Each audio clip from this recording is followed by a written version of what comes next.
जो है ना असल में जिसको उर्दू में हम फालिज कहते हैं, एक वक्त था कि हम लोग दिमाग और दिल को एक ही उसमें रखा करते थे कि दिल रुक गया तो सब कुछ रुक गया, शायद फालिज भी दिल से होता है, दिल चाह रहा है तो ये हो रहा है।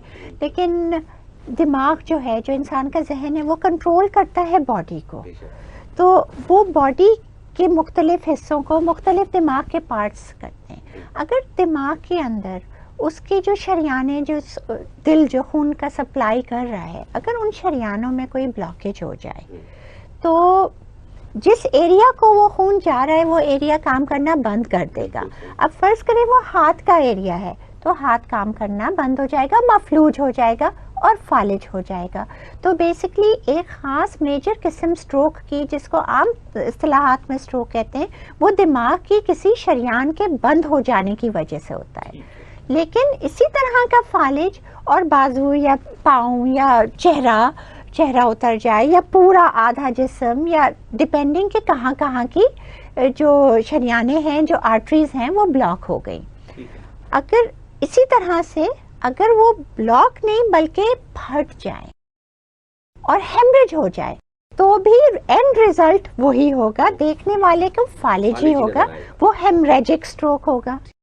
तो यानी कि वो ब्लीडिंग की वजह से है, यानी वजह डिफरेंट होगी लेकिन एंड रिजल्ट वही होगा कि जिसम आउटकम वही होगा। बिल्कुल। ये होता क्यों है, ये शरियान ब्लॉक क्यों हो जाती है?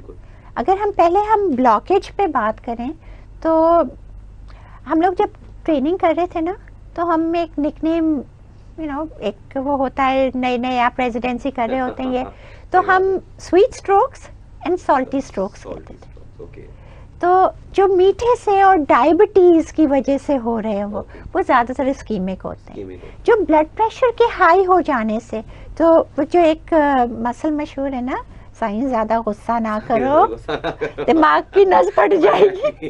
तो ब्लड प्रेशर हाई होने से शरियान के फट जाने का ज़्यादा चांस होता है। तो वो जो थे वो सॉल्टी, चूँकि ब्लड प्रेशर नमक के ज़्यादा उससे वो होता है। पर डायबिटीज़ और ब्लड प्रेशर तो एक अनफॉर्चुनेट चीज़ है कि जिसकी वजह से, और अनफॉर्चुनेटली डेवलप्ड कंट्रीज़ में अगर ये कम हो रहा है तो पाकिस्तान में इसकी शरह बढ़ती जा रही है। और मतलब आई थिंक 2000s में कुछ 3 पॉइंट कुछ मिलियन थी, तो अब 13 मिलियन तक जा रही है, जो लेटेस्ट वो देख रहे थे। तो that's a lot of people. तो ये रिस्क बहुत हाई हो जाता है इनके ब्लॉक होने में। इसके अलावा जाहिर है अगर डाइट में कोलेस्ट्रॉल ज़्यादा है तो डाइट बहुत अहमियत रखती है स्ट्रोक के। जो क्वालिटी ऑफ द फूड जो हम खा रहे हैं उसमें बहुत ज़्यादा तो कोलेस्ट्रॉल और लिपिड्स और जो ख़राब वाली कोलेस्ट्रॉल होती है उसका भी एक बहुत बड़ा रोल होता है इसमें। तो हाइपरलिपिडीमिया है। और इसके अलावा हमारे यहाँ ये जो गुटखा, निस्वार और भरी हुई सिगरेट और ये सब चीज़ें, इसका तो हमने देखा भी नहीं है कि इसकी वजह से कितना इंसिडेंट हमारे यहाँ ज़्यादा हो गया है। But this is a major cause. हुक्का, तो this is also a major cause. Smoking is a cause. Age itself over 45 जो है स्ट्रोक का रिस्क बढ़ता चला जाता है। मेन थिंग इज़ के जो अनप्रोसेस्ड घी वगैरह यूज़ होते हैं, जो कि पराठास, जो कि एक स्टेपल ब्रेकफास्ट वो है। अब हमारे यहाँ एक और चीज़ ये हो गई है कि एक्सरसाइज कम हो गई शहरों में रहने वाले, इसलिए माइग्रेशन टुवर्ड्स द सिटीज़ ज़्यादा हो गई है, अर्बन माइग्रेशन ज़्यादा हो गई है, शहरों में लोग आ गए। ये वो लोग हैं जो अपनी डाइट तो वही रखे हुए हैं जो देहात में रखते थे। वहाँ पे मीलों चलते थे, एक जगह से यहाँ चलना ख़त्म हो गया, बाइक पे बैठे, बस में बैठे, एक जगह से दूसरी जगह गए, अंदर गए, सेडेंट्री लाइफस्टाइल। तो you don't burn it out, तो वो आपके जमा हो रहा है। तो ये एक बहुत बड़ी वजह है। दूसरी चीज़ हमारे यहाँ ये है कि इन पाकिस्तान हमारे जो खाने हैं वो मुरगन ज़्यादा हैं। एंड मतलब ठीक है, हमने फास्ट फूड अगर लिया उसके साथ हमने सैलड भी ली, तो हमारी apatite for the fast food जो है वो हम इतने खाएंगे, लेकिन हमने इतनी सैलड भी ली है।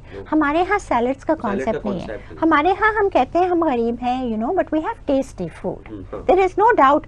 मेरे से जब पेशेंट्स पूछते हैं कि कौन सी चीज़ें जिनसे कोलेस्ट्रॉल, मैंने कहा जो चीज़ मज़े की नहीं है उसमें कोलेस्ट्रॉल नहीं है, उबली हुई सूखी भी वो खा ले।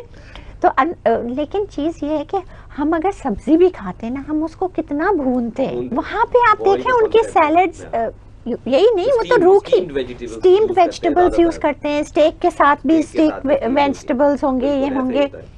तो ये चीज़ है कि वो जो यूज़ ऑफ वेजिटेबल्स है, ग्रीन लीफी वेजिटेबल्स, वो तो पालक वगैरह यूं ही कच्चा खाते ना सैलेड में डाल के, जस्ट ऑयल डाल के। हमारा पालक गोश्त और वो पालक पनीर, उसके साथ भी पनीर होती है। तो it's not a rich diet as in costly diet, but it is rich in the sense that it gives us the, and it was okay, it was okay जब हम ये मॉडर्न चीजें हम चलते। एक तो ये होता है कि जो इन वजूहात की वजह से होता है, सेकेंडरी स्ट्रोक्स जिन्हें हम कहते हैं, जो एडल्ट्स में होते हैं, जो ओवर एज 45 होते हैं, and then there are young, बच्चों में भी होता है। अच्छा, एक कॉन्सेप्ट है कि बच्चों में स्ट्रोक नहीं होता, you know that is not true. बच्चे में कैसे हो गया स्ट्रोक, कोई बेचारा अगर यूं चल भी रहा है तो ये, but that is not true. दिमाग की शरीयान कभी भी फट सकती है और कभी भी वो ब्लॉक हो सकती है।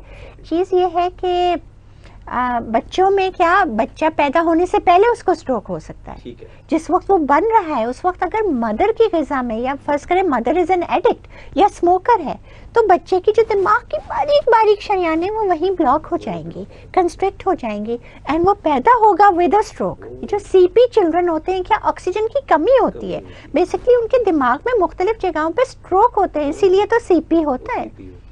तो अगर आप वजह देखें तो वजह वही है, बहुत सी जेनेटिक फैक्टर्स होते हैं। होमोसिस्टीन एक चीज़ है, अगर वो ज़्यादा हो तो खून गाढ़ा होता जाता है उसमें, तो वो तो गाढ़ा ही हो रहा है, चूँकि खून गाढ़ा हो रहा है तो इस वजह से वो ब्लॉक हो रहा है दिमाग की बारीक बारीक शरियानों में, तो वो बहुत यंग एज में भी हो जाएगा।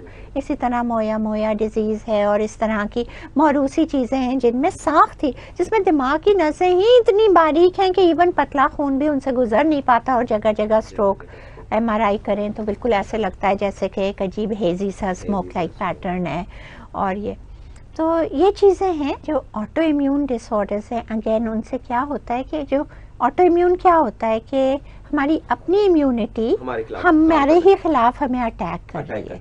अब अगर वो हमारे ब्लड वेसल्स को कर रही है तो वैस्कुलाइटिस हो जाएगा, उससे वही चीज़ होगी जैसे बच्चों में मोया में हुई है कि ब्रेन की नसें जो हैं वो इन्फ्लेम हो गई, उनमें इन्फेक्शन हो गया या उनमें वर्म आ गया, और फिर वो या तो फटने लगेंगी या फिर ब्लॉक हो जाएंगी, खून गाढ़ा होने लगा, हाइपरकोएगुलेबल स्टेट हो गया मुख्तलिफ कैंसर्स में, पैरान्यूप्लास्टिक सिंड्रोम्स में, इसमें।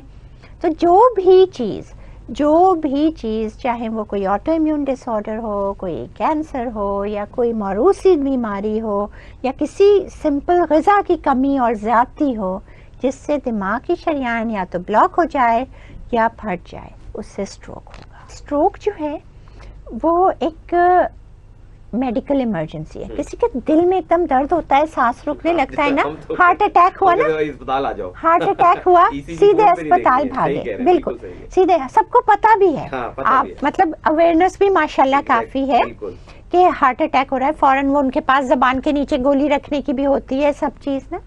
इसी तरह इसको ब्रेन अटैक समझे। अगर आप देखें कि आपका चेहरा लटकने लगा है, या किसी आपके सामने आपके किसी प्यारे का, वालिदैन का, किसी का, देखें एक तरफ को चेहरा यूं टेढ़ा हो रहा है या लटक रहा है, जबान में लड़खड़ाहट आनी शुरू हो रही है, हाथ उठाने की कोशिश करें, हाथ उठा नहीं रहे, दूसरा हाथ चल रहा है, तो इसको आप ये नहीं समझे कि ये नहीं हो रहा तो चले हम मालिश करें, ये करें, ये स्ट्रोक की अलामत।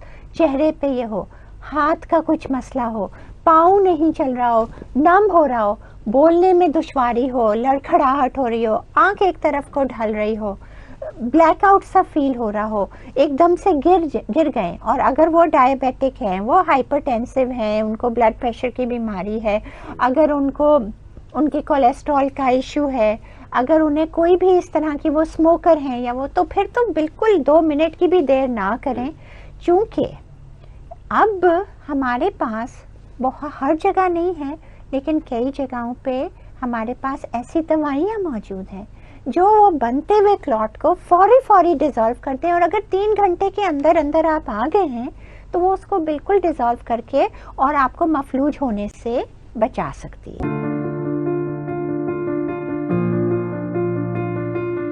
स्पेशल टीवी को अपनी स्क्रीन पर